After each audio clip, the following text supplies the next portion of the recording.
And we take you live to Michigan now, as we just heard from Sherwin. Mitch is joining us. Mitch, good evening to you and good day to you. Let's talk about whether or not things got off to a smooth start where you are.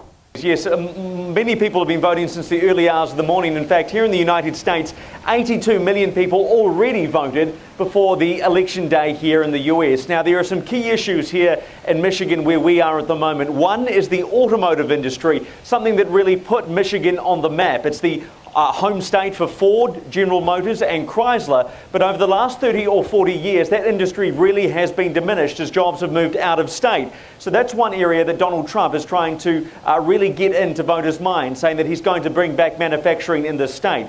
The other big issue facing Michiganders is the war in Gaza. Now, where we are at the moment is a place called Dearborn, Michigan, and in Michigan there are 200,000 Arab Americans who are registered to vote, and many of them are very unhappy with the current administration's policy stance on the war in Gaza. I've spoken to people here who are very unhappy about America supplying Israel with weapons to use in Gaza. So that is one thing they're going to be considered when they're voting. And to illustrate how important it is to them here, in the Democratic primary in February of this year, 100,000 people in this community voted uncommitted. They wrote uncommitted on their ballot paper instead of ticking Joe Biden's name. So there's a lot of frustration towards the current administration here, and Donald Trump has been trying to court some of those voters to try and win this state, because it's going to be very close according to the polls. The New York Times says Kamala Harris is leading here by less than 1%.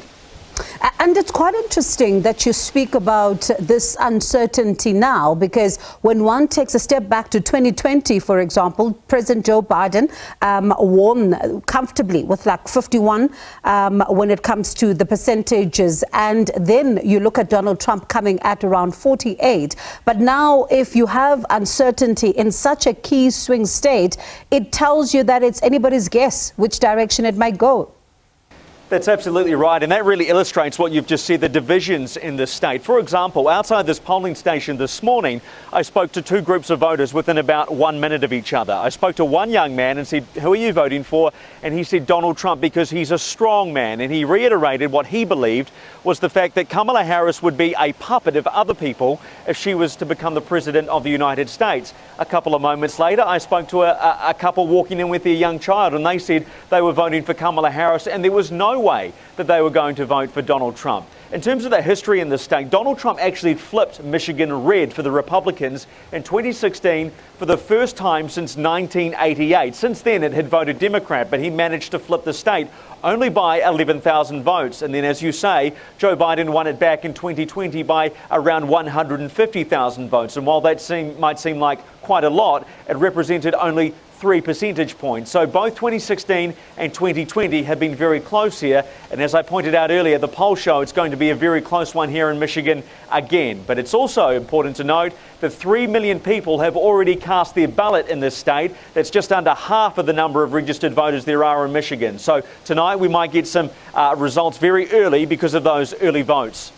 And Mitch, the Great Lakes state seems to be one to watch now. Thank you so much for that update. And let's see what happens. 15 electoral college votes up for grabs for both candidates in Michigan. It is one of the swing states. And certainly both candidates are hoping to do well in this state. 7 swing states in total. That is Mitch McCann, the SABC News correspondent, live for us in Michigan.